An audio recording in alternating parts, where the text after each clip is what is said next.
Menurut saya solusi bangsa ini itu mudah sekali kalau mau niru Mbah Wahab. Saya kemarin ditili'i Gus Hasib beliau tentang Mbah Wahab, buku dari beliau tentang Mbah Wahab. Tapi sebetulnya saya tahu banyak tentang Mbah Wahab tanpa buku itu karena Mbah Maimun guru saya juga bapak saya Kiai Haji Nur Salim sering cerita. Kiai Wahab itu pedagang, politikus juga pahlawan. Kita sebetulnya melihat itu sederhana, hanya sederhana dalam pikiran ulama. Jadi pernah suatu ketika Sayyidina Ali itu marah besar melihat umat Islam itu, sehingga beliau marah besar di antara kalimatnya itu, karena ini tengah-tengah kalimat langsung pakai fa. Adalah nanti terserah santri-santri yang nge'rob. Fakubhan lakum hina sirtum gharadun yurma. Jadi umat ini akan buruk sekali ketika posisinya itu objek di sasaran tembak pihak lain. Ketika misalnya haji itu bagus prospek, nanti ujung-ujungnya yang bikin sajadah kadang orang sana, mau bilang kubu sebelah nanti sensitif secara politik. Nanti ketika umat Islam punya kebutuhan pakaian ihram besar, juga yang produk kadang orang lain. Begitu seterusnya, sehingga setiap kebutuhan kita pun yang produk itu orang lain. Sehingga Mbah Wahab berpikiran sampai impor mori pas itu kain putih. Begitu juga traveling, ketika umat Islam butuh mudah pergi ke Mekah untuk haji dan umroh, juga bironya itu kadang orang lain. Zaman itu Hindia Belanda, sehingga beliau dulu sudah mendirikan semacam biro haji. Itu semua adalah madhab, di antara madhab Sayyidina Ali ketika beliau mengatakan fakubhan lakum hina sirtum gharadun yurma. Buruk sekali kamu di mana-mana ini jadi objek. Misalnya kira-kira ginilah, kalau hallnya Mbah Wahab itu ada 10.000 santri dan semuanya karena keluarga kiai itu dermawan sama Bu Mujidah dikasih makan semua. Nanti cateringnya yang menyediakan orang lain, kita tidak punya kecakapan produksi itu atau melayani itu. Sehingga perdagangan Mbah Wahab dalam tradisi keulamaan itu dimaknani sebagai supaya kita ini jadi aktor, baik di perdagangan, di politik, maupun dalam solusi urusan-urusan publik. Misalnya sekarang ada problem apalah, sebetulnya solusinya gampang sekali. Ketika kita minus atau ketika kita tidak berkecukupan, mulai dulu ulama itu solusinya gampang. Pernah suatu Abdul Qasim Al-Junaidi atau siapa sajalah, ini karena polanya sama, menyuruh muridnya, saya tolong belikan ikan. Cara sekarang mungkin dikasih uang 50.000, terus dikasih tahu sama muridnya, Pak Yai uangnya tidak cukup karena harga ikannya 70.000. Terus kata gurunya, beri lebih murah lagi, uang 50 aja tidak cukup kok, cari yang lebih murah. Kata beliau, arkisuhu bitarki, ya bikin murah karena kamu tidak berkeinginan, jadi nggak usah belikan katanya. Ini penting sekali karena dulu ada solusi masyhur itu makalahnya Imam Syafi'i itu. Kata beliau, fa innal ghina anisya'ila bihi. Kalau kamu ingin tidak tergantung sesuatu, maka hindari sesuatu itu. Jangan memaksakan memenuhi sesuatu itu dengan memaksakan, tapi hindari sesuatu itu. Saya misalnya kalau nuruti kepengin, misalnya kalau saya dengan nafsu serakah saya, mungkin saya ingin punya mobil mewah, ingin apa saja, tapi itu membuat saya tersiksa karena harus menyediakan ini itu. Ya sudah, tidak usah ingin. Sehingga mudah sekali. Makanya kata ulama dulu, fa innal ghina anisya'la bihi. Untuk menjadi berkecukupan, usahakan banyak hal yang tidak Anda butuhkan. Semakin banyak hal yang kita butuhkan, maka kita akan tergantung akan sesuatu itu.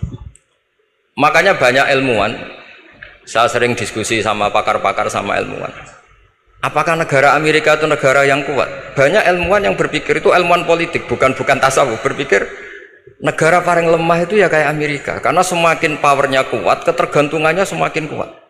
Untuk memenuhi kebutuhan listrik harus begini, untuk kebutuhan minyaknya harus ini. Semakin kita kuat, maka ketergantungan akan sesuatu semakin banyak. Jadi ibarat orang yang punya Alphard sama yang enggak, kayak mana ya? Kayak yang enggak, karena kebutuhannya ada banyak. Artinya dalam kondisi krisis, ulama masih punya solusi, yaitu al-ghina itu anisya'la bihi. Jadi usahakan ketercukupan itu karena menghindari kebutuhan-kebutuhan yang tidak primer, yang tidak prinsip. Bukan memaksakan semuanya terpenuhi. Karena kita ini ulama, Dulu ketika sebelum ada negara, belum ada TNI, itu ulama punya cara untuk ngelawan Belanda. Karena mereka terbiasa punya loyalis, punya muhibbin, punya ghirah, punya strategi. Sehingga Belanda itu kesulitan ngedidik ulama. Apalagi mereka terus ke Mekah, ketemu komunitas internasional yang semuanya berfatwa bahwa penjajahan harus dilawan. Itu luar biasa. Belum ada negara, nggak ditopang negara, kemudian tetap bisa melakukan perlawanan. Coba kalau dulu ngelawan nunggu, wah saya mau ngelawan penjajah kalau saya diangkat jadi TNI, saya mau ngelawan kalau saya punya otoritas yang disahkan negara, itu ribet. Negara ini saya tidak akan ngaji lama-lama, tapi saya akan cerita khas Mbah Wahab sesuai riwayat yang saya dapatkan dari guru-guru kami, bahwa beliau tadi seperti yang dikatakan Pak Said, membina dan menyebarkan NU kemana-mana tanpa uang proposal. Nggak kebayang saat itu proposal kepada siapa, negara sendiri masih susah. Lalu mau diajukan kemana? Terus yang mau tanda tangan itu ya siapa? Jadi yang saya tahu tadi, yang penting kita niru sesuai yang diidam-idamkan tadi Sayyidina Ali. Jangan sampai kalian itu menjadi gharadun yurma. Ada apa saja orang lain yang memikirkan labanya, kita yang jadi objek. Sehingga zaman itu kita terima kasih semua sama Mbah Hashim, sama Mbah Wahab, karena ini zuriyatam ba'duha min ba'd.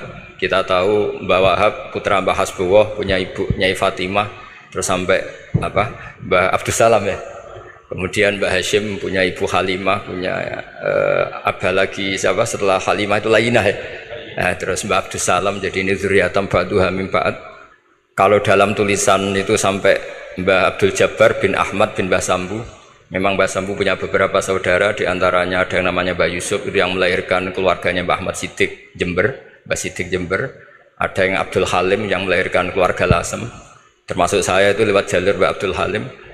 Jadi zuriyatam ba'duha min ba'd. Dulu semua orang zaman Rasulullah SAW itu dilatih jadi aktor, jadi subjek. Sehingga orang yang miskin pun ketika perang Tabuk, perang Dzatil Usrah, itu semuanya menyumbang. Ada yang menyumbang emas yang nggak terkira, yaitu Sayyidina Utsman.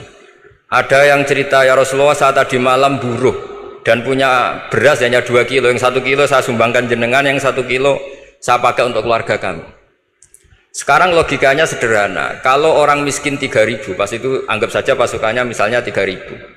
3.000 nyumbang beras 1 kilo, itu artinya terdapat 3.000 kilo beras. Artinya apa? Orang Islam yang miskin membiayai dirinya sendiri untuk makan, dan mereka adalah aktor heroik. Tapi kalau misalnya ini orang-orang miskin ini tidak mau urun rembuk, kemudian menjadi beban negara, maka yang harusnya dipakai senjata dipakai beli sembako. Dulu zaman Nabi meskipun orang itu miskin, itu semuanya bersifat heroik. Sehingga perang Dzatil Usrah itu perang paling dikenang Al-Quran. Nah, efek dari ingin memberi adalah tidak tamak. Makanya kalau dalam kitab tasawuf itu orang kikir itu gak dikritik, yang dikritik orang tomak. Karena orang menvonis orang lain kikir itu pasti karena berkeinginan mendapat. Kalau tidak berkeinginan mendapat, maka orang lain tidak akan kamu vonis sebagai kikir. Andai kan kita semua ingin memberi sumbangan kepada Indonesia, maka kita tidak akan menvonis pemerintahan kita tidak becus ngurmat kita. Meskipun pemerintah tentu berkewajiban ngurmat orang-orang miskin itu tentu. Tapi andai kan semua orang miskin berpikir ingin menyumbang pemerintah, maka tidak akan menyalahkan pemerintah ketika faktanya nanti suatu saat atau kapan saja, semoga ini tidak terjadi, itu tidak mampu menyumbang. Karena masyarakat kepikirannya memberi, bukan mendapat. Ini solusi-solusi yang diajarkan Rasulullah SAW yang disebut al-yadul ulya khairum minal yadis sufla. Jadi bahwa posisi memberi jauh lebih baik ketimbang posisi menerima. Sehingga ketika Allah mensifati orang baik itu siapa? Allah mensifatinya sederhana. Wa mimma razaqnahum yunfikun. Orang yang kepinginannya itu yang memberi. Itu dulu zaman Nabi pas perang Khandaq, pas perang Tabuk, pas beberapa perang. Itu orang yang paling miskin pun turun. Sampai orang-orang munafik mencibir, innallaha ta'ala la ghaniyun an shadaqati hadza. Allah tidak butuh sedekah hanya 1 kilo. Tapi coba efeknya dari sedekah 1 kilo itu tadi, misalnya orang miskin yang perang 3.000, itu semuanya memakan uangnya sendiri setidaknya nggak jadi beban negara. Terus mentalnya itu patriotik. Dari mental patriotik itu ketemu Belanda kayak apa, mereka bisa makan apa saja. Mulai ares gedang, mulai apa saja, yang penting halal. Karena mentalnya dari awal heroik. Tapi andai kan mereka mentalnya tomak mungkin sudah mati karena wah nunggu negara ngasih makan proposal dulu sedang mati. Tapi orang dulu enggak, karena heroik inginnya memberi sehingga bisa mendapatkan solusinya sendiri. Ini solusi yang saya tawarkan sebetulnya ini mudawwan. Artinya mudawwan itu ada di beberapa kitab, lihat di beberapa tafsir. Istilah perang Dhatil Usrah, perang Tabuk atau perang apa saja itu memang zaman itu susah sekali. Itu menjadi solusi utama adalah setiap orang ingin bermental patriotik. Nah, kalau sudah orang bermental patriotik itu gampang, ukur apa saja itu gampang. Karena tadi dari 3.000 atau 1.000 atau apa saja pasukan sampai ada yang urun tadi beras 1 kilo, tapi 1 kilo itu menjadi satu watak ya, satu karakter bahwa bangsa ini inginnya memberi sama negara. Sehingga negara ini mudah merdeka. Coba kalau semua orang miskin zaman itu bermental ingin mendapat, ribut proposal, nyalahkan ini, nggak didata miskin tersinggung, kan capek. Jadi ini memang zaman akhir ya agak aneh, orang nggak didata miskin itu tersinggung. Kalau besanan nyari yang kaya, tapi kalau ada sumbangan nyari sebagai yang miskin. Jadi kalau tanya solusi khas ulama, kita belajar dari perang Dhatil Usrah. Itu orang yang miskin semuanya urun. Nah barokahnya urun itu kemudian mereka bermental patriotik. Barokahnya patriotik, yang kaya, yang miskin, yang pinter semuanya berkontribusi untuk menyumbang negara. Akhirnya negara ini bisa merdeka sebelum terbentuk TNI, sebelum terbentuk Polri. Karena tadi keinginan memberi, keinginan patriotik. Sehingga cerita buyut-buyut saya ketika Belanda atau apa Jepang, itu yang dicari di geladak saya itu ya kitab. Karena kitab ini dianggap sumber inspirasi mereka melawan Belanda. Dulu kita tahu masyarakat kita itu kalau ngerti Belanda itu dipanggil Doro, wis penjajah jadi diundang Doro. Itu kan terlalu dulu. Sehingga orang Arab itu kadang agak dengan tanda kutip mencibir kita. Kalau bahasakan negara jajahan itu mustakmarin. Negara yang perlu rame karena cara berpikir masih terbelakang. Wong penjajah kok dipanggil Doro. Terus ketika beberapa kiai melihat Belanda baik karena di alun-alun dikasih masjid gini-gini, sudah tidak berotak karena anggap Hindia Belanda itu baik. Baru ketika era beberapa ulama, ada Mbah Hashim, ada Mbah Hasbuh, tadi kata beliau Dwi Tunggal tadi, terus ada fatwa resolusi jihad, sehingga mereka baru sadar bahwa Belanda itu ancaman.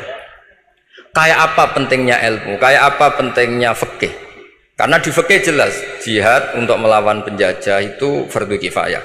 Tapi jika musuh kadung ada di kita, maka itu fardu ain. Tidak lagi ada prasyarat harus lelaki, harus merdeka, enggak, perempuan pun harus terlibat.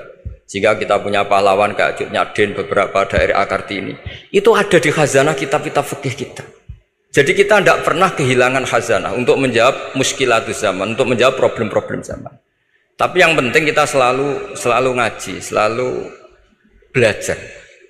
Saya adalah orang yang sebetulnya tidak pernah ingin terkenal karena saya itu suka belajar. Cuma saya bikin pengecualian, mau diundang kalau pernah sepuh. Ternyata yang pernah sepuh itu banyak. Ini agak musibah bagi saya karena harusnya kiai itu ya dihormati, tapi gara-gara kalah sepuh digawe kongkonan. Saya ini kemana-mana digawe kongkonan. Jadi gayanya nasihati, tapi aslinya diperintah. Jadi tidak ada kerennya sama sekali. Saya di mana-mana posisinya al-ma'mur, diperintah. Tapi saya senang karena ilmu itu butuh konsensus. Andai kan saya tidak pernah ngaji di depan Mbah Mun, di depan bapak, di depan guru-guru, maka mungkin saya tidak pede atas bacaan yang saya baca. Karena saya tidak tahu ini benar apa tidak. Jika masyhur dalam guyonan santri, ada orang tidak baca-baca kitab, cari kamus sampai mati tidak ketemu, karena dia bacanya lam tardiman. Wah itu cari di kamus sampai mati tidak akan ketemu. Bareng tanya gurunya, ini apa Pak Yai? Oh itu lam tarodaman juga. Lam tarodaman itu karena marjeknya mar'ah, orang ningali sapa mar'ah daman ing getih. Dia bacanya jadi satu lam tardiman. Dicari di kamus ya sampai mati tidak akan ketemu. Makanya di guyonan-guyonan pesantren itu banyak katanya ada cerita orang mati karena satu titik. Jadi gurunya baca habbatun sauda dawaun min kulli da. Jadi dia kitabnya kelebihan apa? Titik. Jadi kelebihan titik dia bacanya itu hayatun sauda dawaun min kulli da. Nyari ular hitam, kobra, dipatuk mati, padahal sesuai resep kitabnya, karena kitabnya dia kelebihan titik hayatun sauda, artinya maknanya ular hitam. Sementara tagnya mestinya habbatun sauda. Jadi kenaifan-kenaifan begini itu harus kita dandani, karena yang bisa, kata Pak Said tadi, yang bisa itu kita cari kebenaran dari mana. Kita itu ya pokoknya ulama lah, tidak harus NU, tidak harus Muhammadiyah, pokoknya ulama yang wasatiyah. Dan itu nanti terus gimana yang wasatiyah itu kayak apa, tapi yang jelas ulama. Karena dulu zaman, kalau kita fair secara sejarah, dulu ya Mbah Wahab ya dekat Mas Mansur, dulu Mbah Hashim ngaji sama Mbah Ahmad Dahlan, sama-sama di Mbah Soleh Darat, ketika di Mekah ya sama-sama ngaji di Syekh Khotim Minangkabau. Jadi kalau era beliau itu ya memang dulu perbedaan itu nggak ada masalah, karena perbedaan itu bawaan visi ya. Saya belajar usul fikih, di antara yang diceritakan di buku-buku Mbah Wahab, beliau itu ahli usul fikih. Sementara Ki Bisri itu suka fikih mateng, sehingga memang ada perbedaan antara fikih mateng dan usul fikih. Saya beri satu contoh. Ini guyonan tapi nanti di usul fikih nanti kelihatan. Di usul fikih itu ada ilmu namanya tangkihul manat. Ketika Nabi sama-sama menyebut sesuatu, sebetulnya ada benang merah di situ, tidak sama persis. Misalnya begini. Ja'a a'rabiyun ila Rasulillah sallallahu alaihi wasallam. Faqala ya Rasulullah ahlaktu. Wa ma ahlakaka qal waqatu imraati fi nahari Ramadan. Ya Rasulullah, saya ini orang yang rusak karena saya berhubungan intim dengan istri saya di ketika Ramadan. Terus Nabi ngendikan, ya sudah kamu harus merdekakan budak, saya tidak punya ya Rasulullah. Ya sudah kamu puasa 2 bulan berturut-turut. Kata beliau, puasa baru sehari saja kecelakaan apalagi 2 bulan. Karena kamu orang Arab lah, orang Arab itu, jadi cerita ini di Arab tadi. Terus ya sudah kamu sedekah sama 60 orang miskin. Saya ini orang paling miskin. Susah kan menghadapi orang miskin seperti ini itu. Nah, pertanyaannya secara usul fikih, menurut mazhab Syafi'i, sanksi berat itu hanya untuk yang berhubungan suami istri. Sehingga kalau membatalkannya pakai rokok, pakai minum, pakai makan, tidak kena sanksi seberat itu. Masuk akal kan, karena memang hubungan suami istri dalam banyak hal, misalnya haji itu ifsad, yang benar-benar ifsad, bisa merusak haji secara total. Tapi menurut Imam Malik, pikiran Imam Syafi'i itu dianggap aneh. Loh, ini hubungan suami istri itu statusnya mubah, sesuatu yang boleh. Maka semua hal yang boleh tapi merusak kehormatan Ramadan, maka ketentuannya sama. Yaitu misalnya nggak sakit, nggak apa, pagi-pagi nyate. Wah, itu kan melecehkan Ramadan. Nggak sakit, nggak apa, kok pagi-pagi nyate. Perlu dicatat, karena hubungan suami istri itu sesuatu yang boleh. Berarti kalau yang boleh merusak Ramadan hukumannya berat, makan yang statusnya boleh juga hukumannya berat. Itu dulu bapak saya ketika bikin analogi itu mau cerita sederhana gini. Hak di ono santri ya goblok, kandanane angel. Istrinya lapor ke kiainya, Pak Yai, santri jenengan kalau sama istri sering mukul itu nabok pakai tangan. Santrinya dipanggil kan alumni, kamu jangan sering mukul istri kamu gini-gini. Iya Pak Yai, njeh. Suatu saat 2 minggu istrinya lapor lagi, sekarang tidak nabok Pak Yai, nyaduk. Karena yang dilarang hanya nabok. Dipanggil kiai, lo kamu katanya masih sering nyaduk istri kamu. Yang dilarang kan mukul, sekarang nyaduk. Kapan-kapan meludahi. Nah, artinya di usul fikih dijelaskan bahwa makna haramnya naboi adalah hurmatul ida, haramnya menyakiti. Maka nyaduk sama, meludahi sama, menerlantarkan sama. Itu dulu Mbah Wahab ahlinya bikin usul fikih seperti itu. Sehingga misalnya amar ma'ruf nahi mungkar, ketika beliau ditanya apakah perlu ikut kabinet gotong royong, tapi di situ banyak kelompok yang mungkin tidak cocok, pikirannya kayak apa, harus ikut. Justru ikut benahi dari dalam. Meskipun dari ikut itu Mbah Wahab nyun sewu yang ngalami fitnah yang macam-macam dituduh karena zaman itu nasakom, tapi itu beliau santai saja.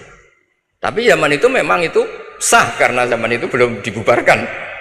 Jadi yang dialami Mbah Wahab ini luar biasa. Semuanya harus jadi pelajaran bagi kita.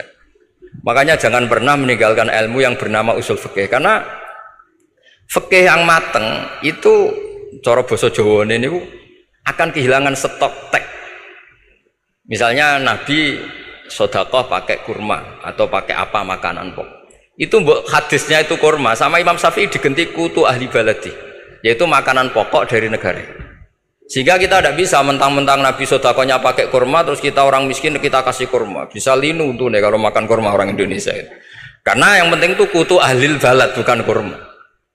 Bukan mentang-mentang Nabi sholat di Mekah Madinah, kalau ingin persis sunnah Rasul, sholatnya harus di Mekah Madinah. Kalau di Indonesia Nabi tidak pernah sholat di Indonesia. Sunnah Rasul sholatnya di Mekah Madinah, bisa ada orang sholat kalau gitu. Jadi ada ilmu yang namanya tangkihul manat, yang harus ditiru itu sisi mananya. Nah dalam konteks Arabi tadi terus kemudian ada dibuang. Ja'a Arabion, kata Arabi itu dibuang. Datang orang Bedui, orang kota pun kalau punya kesalahan yang sama hukumannya juga sama, maka kata Arabi dibuang. Nah menurut Imam Malik kata jima hubungan suami istri juga dibuang, digenti membatalkan puasa dengan apa saja yang tanpa udzur syarat. Jadi ini kealiman kiai-kiai Indonesia dulu itu. Misalnya kentong, dulu meskipun ada yang bilang bid'ah, kentong itu bid'ah karena mirip orang Nasrani. Orang Nasrani itu bentuk kentongnya di kelenteng itu tidak seperti kentong kita. Adat Indonesia kalau pos kampleng ada maling, ada banjir pakai kentong. Jadi adatnya memanggil tuh pakai kentong. Makanya kiai-kiai dulu, wah ini mirip orang Nasrani, enggak mirip pos kampleng katanya. Padahal jelas ya, menurut hadis sahih jelas ketika ada sahabat usul ya Rasulullah bikin kentong, wah jangan nakus itu nanti kayak Nasrani. Bikin buk itu trompet, jangan nanti mirip orang Yahudi. Ya dengan api ya Rasulullah, jangan nanti mirip Majusi.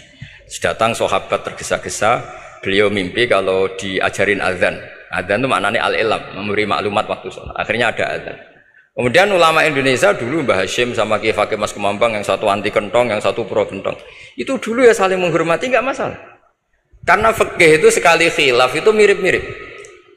Tadi Pak Said Akil nyinggung Palestina. Saya pernah ke Palestina. Itu banyak ulama Mesir yang mengharamkan orang datang ke Yerusalem, ke Masjid Aqsa. Karena mau tidak mau harus dapat visa Israel, berarti ngaku eksistensi Israel. Karena dianggap mengaku eksistensi Israel maka hukumnya haram. Tapi saya pernah ketemu Imam Masjid Aqsa. Beliau bilang begini, Pak Bahak, kalau orang Islam dari seluruh dunia tidak datang ke kami, maka eksistensi kami dianggap diabaikan oleh komunitas internasional. Dan itu dengan mudahnya Israel mencaplok kita. Sehingga separuh ulama Mesir juga mewajibkan yang mampu harus ke sana. Dengan cara itu Aqsa aman karena masih diperhatikan ulama atau komunitas internasional. Yang satu cara pandang ke sana berarti ngaku eksistensi Israel karena ada visa Israel. Yang satu bilang harus ke sana, dengan itu eksistensi Masjid Aqsa terjaga karena masih diperhatikan ulama atau komunitas Jadi di mana-mana khilaf itu ya seperti itu. Tapi alhamdulillah di kita itu khilaf itu biasa. Sehingga zaman kita mondok, saya itu pernah pengalaman buruk sekali saya ketika jadi Rois Musyawarah Fathul Mu'in. Itu ada pertanyaan gini Gus Hasib. Saya tanya gini sama orang, Gus, soft paling utama itu yang nomor berapa? Nomor 1 kata saya. Yang kedua, yang soft berikutnya, iya yang berikutnya. Kalau sudah tahu soft terbaik itu yang nomor 1, kenapa masjid gak dipakai memanjang selatan utara? Biar semuanya nomor 1. Selagi masjid itu memanjang barat timur, pasti ada soft 1, 2, 3. Itu kan kurang ajar betul. Jadi supaya orang soft 1 semua ya tinggal desain masjidnya, yaitu memanjang utara selatan. Selagi masih memanjang barat timur, pasti soft 2, 3. Terus saya kebalik tanya, lalu setelah begitu yang paling afdol siapa? Yang sisi kanannya imam. Ya sudah, imamnya dipojokkan pol selatan, biar semuanya dari pol kanan. Nanti ada masalah lagi, yang paling afdol siapa? Yang paling dekat imam. Yuskono kerubutu imam kan gitu. Jadi kalau nuruti fikih itu ya memang ilmu logika. Sehingga banyak orang jadi wali itu dari hasil ijtihadnya. Ada orang jadi wali karena sering sholat di shaf awal. Tapi ada wali pesaingnya justru jadi wali karena kalau sholat di belakang. Tapi tetap wali. Suatu saat dua wali ini ketemu. Loh, kamu kok wali? Padahal kalau sholat paling belakang. Saya tuh malu sama Allah. Kok koyok sok suci ya kok ngarep gitu. Jadi wali karena adab, bukan karena males loh. Saya itu gak pede. Saya saja kok sholat di depan. Maksudnya kok kepedean itu. Tapi tentu secara syariat tetap baik yang di depan. Ini saya bukan bela yang. Kenapa saya cerita bela yang belakang? Karena yang bela jarang gitu. Makanya saya. Dan kebetulan saya kalau sholat ya sering di soft belakang. Tapi ini saya cerita betapa logika fikih itu khazanahnya banyak dan luas. Dan kita bicara usul fikih itu biasa. Kita belajar sama beberapa ulama. Saya berkali-kali cerita di mana-mana. Muhammad bin Hasan Asy-Syaibani itu mewajibkan ulama kaya, dan beliau kalau ngitung duit itu di kamar tamu, di ruang tamu. Sehingga santri ora kepikiran nyalami template. Kan cara wong Jawa kan meliting ngitung duit kok di ruang tamu. Tapi ternyata alasannya beliau masuk akal. Ben santri roh nak kiai ini di duit, jadi ra perlu kepikiran nyumbang gula. Ya masuk akal. Tapi yang nyimpen duit ya masuk akal, wong duit kok dipamer-pamer. Tapi yang pamer nggih monggo nak niate ben wong liya ndak perlu berempati, gak perlu sakit. Jika gak perlu didata dapat BLT, mergo duwike didakok. Nah, itu semuanya istihad. Assalamualaikum warahmatullahi wabarakatuh.